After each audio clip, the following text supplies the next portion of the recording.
Video ini dibuat untuk memenuhi tugas UAS mata kuliah konseling sebaya. Selamat menyaksikan. Jadi sebelum masuk ke konseling, di sini saya bakal ngejelasin dulu saya tuh konselor di sini. Tapi saya di sini konselor sebaya. Yang mana saya emang teman sebaya kamu. Jadi kamu bebas mencerita apa aja sama saya. Kemudian kamu bebas mau manggil saya apa aja, biar kamu nyaman, biar enak ceritanya. Jadi terserah mau manggil saya teh, kakak, bahkan namanya juga nggak apa-apa. Kemudian di konseling sendiri itu ada yang namanya asas-asas. Tapi di sini cuma 3 yang bakal saya jelasin.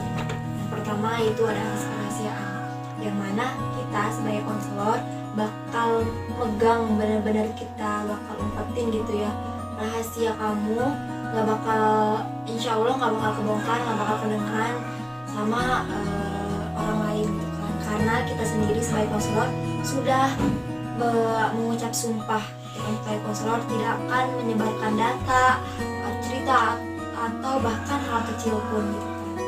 Kemudian ada yang namanya asas keterbukaan. Di sini kamu usahakan harus terbuka, biar enak, leluasa kamu terbuka sama saya terbuka sama kamu, biar ceritanya enak dan kita cari solusinya bareng-bareng. Paham? Kemudian ada asas kesukarelaan. Jadi tidak cuma terbuka, harus ada kesukarelaan, yang mana kamu cerita ini tidak ada paksaan dari manapun, tidak ada hambatan dari manapun. Di sini emang kamu sukarela karena diri kamu pengen cerita, pengen tahu solusi, pengen mendapatkan solusi gitu kan. Nanti kita di ujung kita cari solusinya bareng-bareng. Nanti sih ada yang tanyain? Baiklah, karena mungkin tadi sedikitnya udah saya jelaskan ya. Saya di sini sebagai konselor dan kamu sebagai konseli atau klien.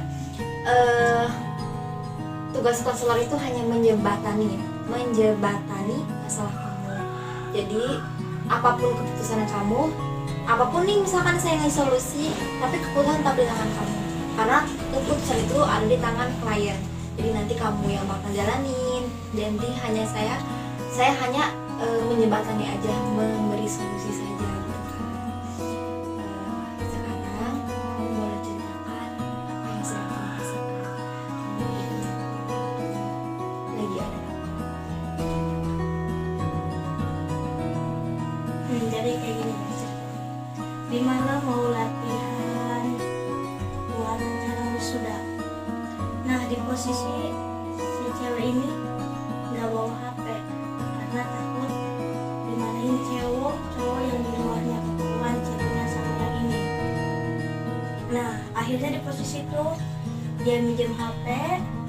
Ya udah saya kasih HP-nya tuh karena nggak ada apa-apa kan, nggak ada yang rahasiain. Saya kasih tuh HP. Tiba-tiba pagi-pagi dia ngomel-ngomel, bikin status, nyindir-nyindir. Udah gitu si cowok yang di pondoknya ngecek kenapa HP itu dikasih. Kalau saya kasih tahu kenapa HP itu dikasih, takut si cowok luarnya marah. Masa saya harus ngasih tahu? Berarti saya domba. Nah dari situ saya udah diam aja. Lama-lamaan terus nyindir-nyindir pakai status. Dan disitu pun saya bingung, saya salah apa. Dan saya pun nggak ngerasa mau merebut. Si cewek ngiranya saya mau merebut cowoknya yang di pondok. Padahal saya nggak, dekat aja biasa aja. Saya cuma chattingan sama cowoknya, minta uang buat beli konsumsi, buat rapat. Nah uang saya tuh dipakai dia dulu. Nah saya tuh mau ke pulau. Saya mau ambil tuh si uang itu tuh. Kata si cowoknya nanti aja. cowok yang di pondok. Iya. Nah saya kayak gini, saya mau ambil uang tapi mau geseknya sayang, mau ambil uangnya itu aja. Dikira si ceweknya ini nih sayangnya tuh ke cowoknya, padahal sayang ngegesek uangnya.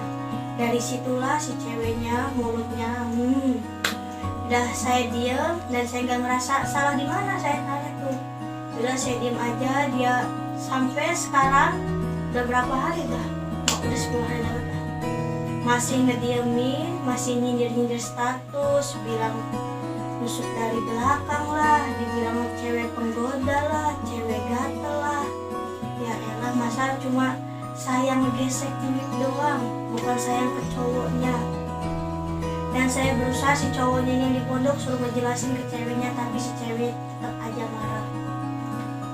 Dan akhirnya saya cerita yang senior, yang paling senior, dan dia ngasih solusi saya harus minta maaf. Ya udah, saya minta maaf, tapi saya dibalas pengecut. Ya pengecut dari mana? Ya aja kalau saya nusuk dari belakang. Ya aja yang benar kalau saya cinta sama si cowoknya. Ini mah enggak, cuma masalah uang, kesalahpahaman yang situ. Dan sampai sekarang saya udahlah, biarin, mau gimana ceweknya ini. Saya mah nunggu butuhnya aja dia. Kayak dulu aja, saya juga pernah dulu berantem cuma gara-gara sepele hal itu. Akhirnya saya didiemin 1 minggu lebih, sama ada yang di situ 2 orang yang didiemin, saya sama yang ini. Yaudah kita diem berdua, biarin mulut dia sampai mana ngoceh-ngocehnya. Ya kita mau gimana lagi, minta maaf dibilang pengecut, tidak minta maaf. Ya di posisi itu bingung. Yaudah saya sekarang diem sampai sekarang. Dan saya juga udah males ke orang juga. Dua-duanya saya visuin status. Oh, jadi masalahnya di cewek ini ya? Ya mungkin kalau menurut saya, namanya orang gitu ya, pasti mungkin ngira ke kita itu apaan sih dia tuh gitu kan. Ya mungkin ini mah hanya kesalahpahaman aja. Mungkin bisa kok diomongin baik-baik. Kayak misalkan si cowok yang di pondoknya dipanggil, si cewek itunya juga dipanggil, diomongin tuh bertiga, diomongin salah pahamnya di mana, maksudnya kayak gimana gitu kan. Mungkin emang karena salah paham aja, atau mungkin bisa jadi dia udah ngerti masalahnya kayak gimana, dia kebawa malu gitu tuh. Mungkin kan dia udah tahu, oh berarti ini salah paham dari saya gitu kan dianya. Tapi dia ngerasa kayak malu gitu loh, malu karena emang pure bukan salah kamu gitu kan, ini hanya salah paham. Mungkin dianya karena malu gitu kan, jadi kayak gengsi gitu. Ya mungkin nanti diomongin lagi baik-baik, diomongin kalau udah ketemu nanti diomongin baik-baik, face to face, ngomongnya dari hati ke hati, jangan lagi posisi panas gitu, harus lagi posisi dingin, dari hati ke hati, ngomongnya pelan-pelan, biar sama-sama ngerasa emosional tuh kerasa gitu tuh, dapat emosionalnya dari dia sama kamunya gitu. Terus mungkin bisa aja, karena kan kita nggak mungkin ya ngedemin orang, apalagi sesama muslim gitu kan, nggak boleh kan, hukumnya haram gitu ya kalau ngedemin saudaranya lebih dari 3 hari kan. Mungkin teteh lebih tahu lah gitu daripada saya gitu tuh. Ya mungkin diomongin lagi aja gitu nantinya. Mungkin sekarang mungkin teteh belum ketemu sama dia, mungkin nanti kalau udah ketemu bisa ngomong baik-baik, bisa menyelesaikannya baik-baik lah, bisa kayak dulu lagi gitu kan, sama-sama lagi, nggak ada dendam, nggak ada yang diem-dieman. Capek kan diem-dieman gitu, ketemu biasanya nyapa senyum, ini malah cemberut diem-dieman, capek kan gitu.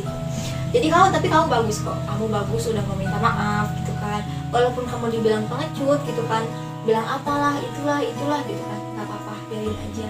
Mungkin dia belum, masih panas gitu hatinya, mungkin keadaan dia masih panas, belum mendingin gitu. Nanti juga tadi apa yang kamu bilang juga, mungkin nanti kalau udah butuh balikin ke kamu gitu.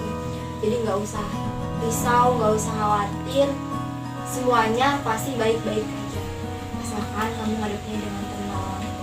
Jangan pakai emosi, jangan pakai amarah. Pokoknya ngadepin sesuatu itu harus dengan kepala dingin. Dan satu, musyawarah itu penting. Apapun masalah kamu harus dimusyawarahkan. Tadi, kalau nggak ada musyawarah pasti ada kesalahpahaman. Musyawarah itu penting karena wa amrun syura bainahum, katanya gitu. Segala sesuatu itu lebih baiknya dimusyawarahkan. Ya mungkin hanya itu saja kali ya masukan dari saya.